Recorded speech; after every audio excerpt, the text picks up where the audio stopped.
Hey everybody, welcome in. This is Relationship Goals Week 3. On today's video, Pastor Mike is going to focus on this goal of being in a devil-kicking relationship. Now the devil is sneaky, all right? Nobody starts a relationship with the intention of destroying it, but the devil works in very sneaky ways. And it is his goal to destroy what is good, and that is your relationship.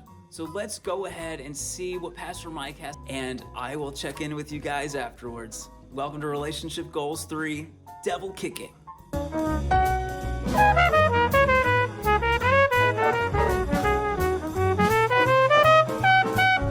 Hey guys, it's Mike here. Thank you for joining us for Relationship Goals Week 3. Maybe you're married, maybe you're single and you're thinking about being married. Here's the thing, if you just looked up the hashtag relationship goals, you would see that over 11 million people have used that hashtag. So it's pretty important to have relationship goals. But not all relationships are good. But I can guarantee you nobody jumps into a relationship thinking, man, this relationship is going to be horrible. I'm so excited. No one plans on having a bad relationship. We slowly get there because we don't have solid relationship goals. Maybe it's, I got married and I decided that I'm going to go into debt by buying a bunch of shiny things and jewelry, and now we're drowning in debt. We fight all the time over finances. That wasn't planned, but it happened. Maybe there's a porn addiction. You just can't stop. There's thrills of the image, and now you have no intimacy in your marriage. You didn't plan that, but you got there. Maybe it started with small lies, then medium lies, then big lies, and then you deceived your partner, and now you crushed them. That wasn't the plan when you got into the relationship. Maybe you got busy with work, chasing after your career and dreams. Maybe you're too busy with the kids and the hobbies, and you and your spouse have drifted apart. That wasn't the plan, but you got there. We don't get anywhere without planning. It's not by accident. It slowly gets there. I think about our relationship goals. We have 4 relationship goals that we're looking at. God-given, our good God relationship goals that he wants us to have, and they are Christ-centered, mission-driven, devil-kicking, and covenant-keeping. We're going to be chasing these goals. We've talked about being Christ-centered. We talked about being mission-driven. Today, we're going to talk about having a devil-kicking relationship, and next week, we'll talk about a covenant-keeping relationship. Devil-kicking, what does that mean? He's the enemy. He hates everything that matters to God. You know what that means? He hates you. He hates me. He hates our relationship. Ephesians 6:11-12 says this, put on all of God's armor so that you'll be able to stand firm against all the strategies of the devil. For we were not fighting against flesh and blood enemies, but against evil rulers and authorities of the unseen world, against mighty powers in this dark world. He's trying to destroy your marriage, your family. Here's the thing, your spouse is not your enemy. You're fighting against spiritual powers. The enemy's planning an attack. So you need to see them as the love of your life. Imagine with me for a moment, someone broke out of prison in your area and they're stalking your family. They're stalking your spouse. They have all the information about it. They're a thief, they're a murderer. They've been watching and studying and they want to kill you. They want to destroy you. What would you do? You'd be on your guard. You'd prepare. You'd plan on how you're going to defend your family, no matter what it took. You'd put bars on the window, security system, motion lights, dogs, neighbors. You'd be on your guard. You'd warn your family. You would keep watch. You would pray. You'd plan, defend. You would shoot. You'd swing. You'd stab. You'd do anything to protect your family. You'd stay alert. The scripture tells us this in 1 Peter 5:8. Stay alert. Watch out for your great enemy, the devil. He prowls around like a roaring lion, looking for someone to devour. The devil never announces his attack, but we need to be prepared because we're devil kicking, doing good. He never says that I'm going to plan my attack. I'm going to get you while things are going good sometimes. I'm here and I've come to destroy is what the devil says. The devil often attacks with distractions and seductions. What are distractions? Well, Eve was distracted by the fruit and the lies of the devil. King Solomon was distracted by pleasing people. Judas was distracted by his love of money. Solomon, in the Song of Songs in the Bible, by the way, it's a book on romance, but in the Song of Psalms, he's complimenting his love, his beloved. He says things to her like, your hair flocks goats, and your neck is a tower of David, and Then he shifts his tone. By the way, I wouldn't use those with my wife. I would never tell her that her hair is like a goat's or her neck's like the Tower of David. But then he gets serious. He gets serious and he compliments his beloved in the Song of Songs, chapter 2, verses 14 and 15. He says this, "Catch for us the foxes, the little foxes that ruin the vineyards." The devil never announces his attack, but he's here to destroy your marriage, destroy your family. The devil often attacks with distractions and seductions. How does he distract us? Well, we see it in the Bible. He distracts Eve and gets her away from Adam by making her promises with the fruit. We see it with King Solomon. He was too busy trying to please people, and the devil distracted him. Judas got distracted with his love of money. Well, Solomon, I want to talk about him for a moment. He's complimenting his beloved in the Song of Songs, chapter 2, verses 14 and 15. He says things like, "Your hair flocks like a goat's, and your neck is like the Tower of David." You don't want to say those things to your wife. It probably won't go well. But he shifts his tone and he gets serious on chapter 2, verses 14 and 15. "Catch for us foxes, the little foxes that ruin the vineyards, our vineyards that are in bloom." Foxes eat blossoms. Blossoms never fall, and what happens is it ruins the harvest. You see, it seems harmless. They're just little foxes. They're eating blossoms. You barely even notice, but those little things destroy everything. The devil's trying to get you to do things that seem harmless, like compare your husband to other women's husbands. He doesn't take me on dates. There's no romance. There's no emotional connection. And we have all this negative self-talk, and we're comparing our husband. And then we start with the little things, the nitpicky things, the meaningless things, the insignificant things, like, "I don't like the way you drive. I don't like the way you chew." And if I'm honest, can I just be vulnerable with you? If you're like my wife, she actually said this to me at one time. I said, "Why are you upset?" She said, "Because you're breathing." What should I do? Stop breathing? But she was upset. She said that to me. So I don't recommend that either, but I forgive her. She loves me. And maybe you're fighting over money and you say there's no common place, there's no agreement, there's no trust. The devil gets a foothold with the little things. Maybe one of you is controlling, critical, picks up everything apart, wondering why, or passive aggressive or defensive. The bottom line is this: the devil knows how to trigger you in your marriage. He knows what's going to make you angry. He knows your insecurities and your fears in your marriage. And he's going to amplify those because he wants to destroy your marriage. And then you begin to believe the lie that he feeds you, that you're not compatible. Or maybe this isn't God's will for my life. You're distracted from your first love. He also uses seduction, sexual temptations. I read that 60% of divorces cite porn as a factor in divorce. Intimacy loss. Ephesians 5:3 says this, "But among you there must not even be a hint of sexual immorality or of any kind of impurity." Now, we might want to work around this, but the truth is it says not a hint. Not a hint. Let's play a game for a moment. I'm going to ask a question, and you tell me if this is sexual immorality. When you hear it, you say, "Is this sexual sin?" Okay, let's play a game. Is it a sin to lie to your spouse, have hot, passionate sex with somebody you met online? Obviously, it's a sin. It's wrong. Even if you're not a Christian, you would say, that's not right.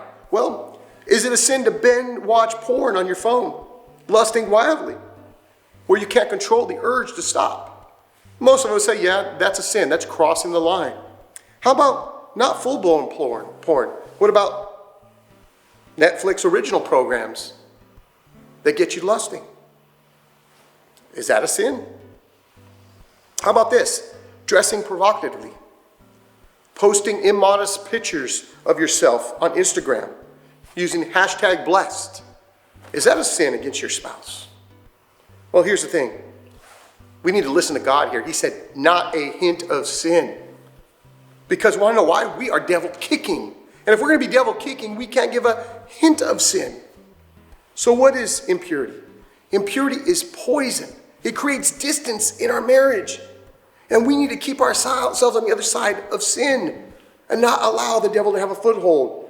Proverbs 4, verses 14 and 15 says this, "Do not set foot on the path of the wicked or walk in the way of the evildoers.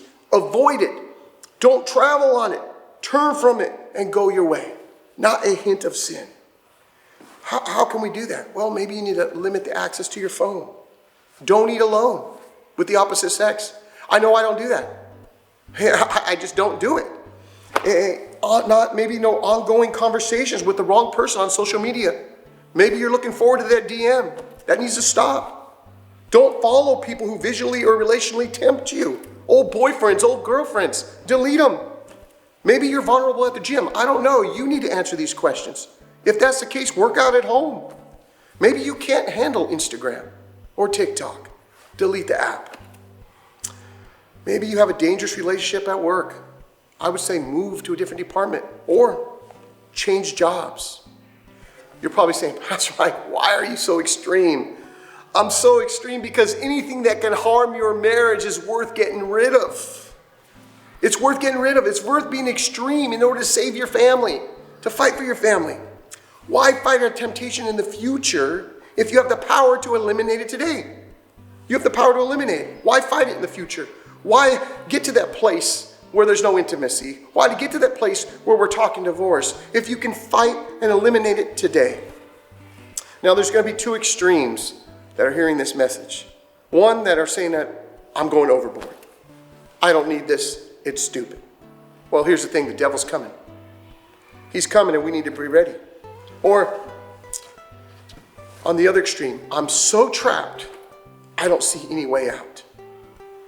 Paul talks to both of these extremes in 1 Corinthians 10, 12 through 13. He says this, so if you think you are standing firm, be careful that you don't fall. So if you think you don't need this, you think you have it all together, he says be careful that you don't fall. And then verse 13, no temptation has overtaken you except what is common to mankind, and God is faithful. He will not let you be tempted beyond what you can bear. But when you are tempted, he will also provide a way out so that you can endure it.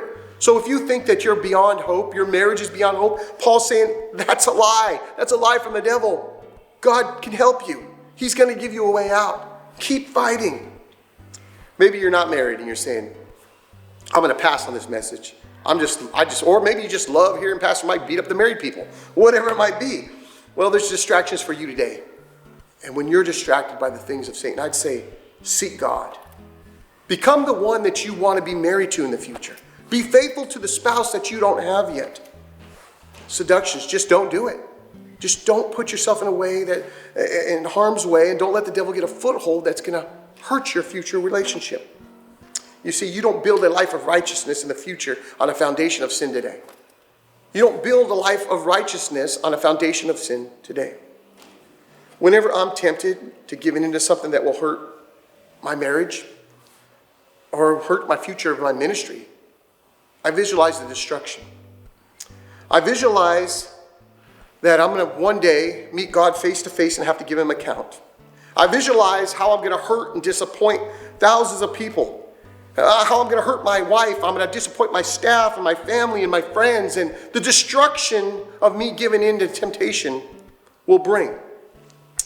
And I know I'd be forgiven by God. But you know what? The trust will never be the same. What he's built in my life will never be the same.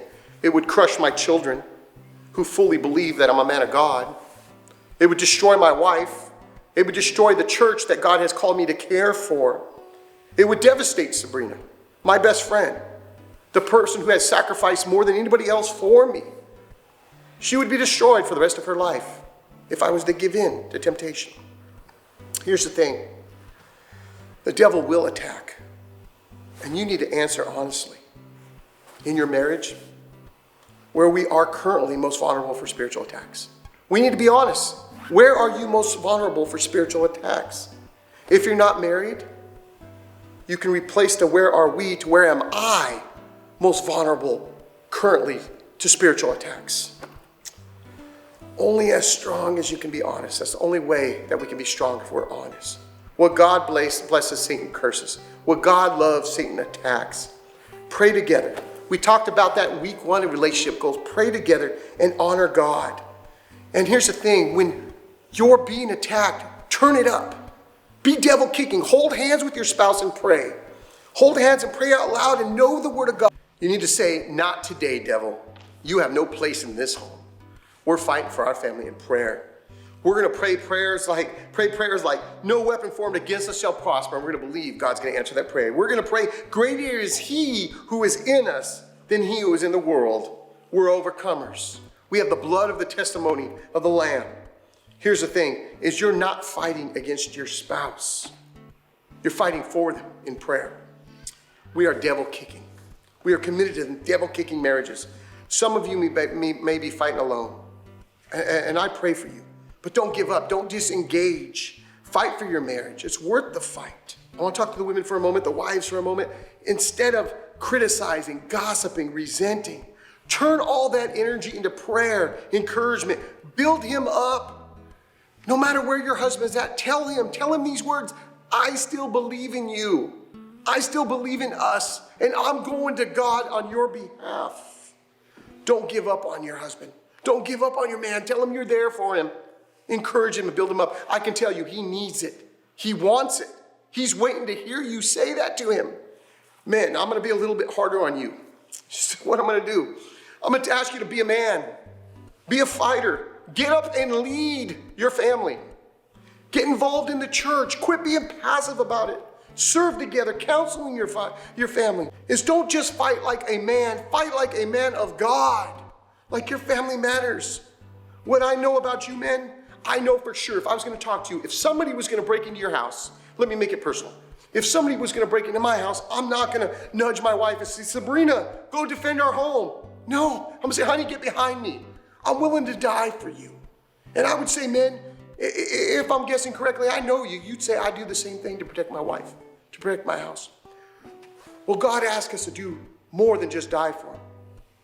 When are you going to start living for them? When are you going to protect them spiritually? When are you going to start leading them? When are you going to fight for your marriage in prayer? Set the example by being consistent in your spiritual faith, serving our God, and letting your family know that this is what we do. We fight for our family because we're devil kicking. Here's the thing. It takes two. It takes two to have a Christ-centered, mission-driven, devil-kicking, covenant-keeping marriage. Pray with your spouse. Be encouraging to one another. Fight for them. We'll be praying for you as you have a devil-kicking marriage, and we'll see you next week for week 4 of Relationship Goals. God bless you.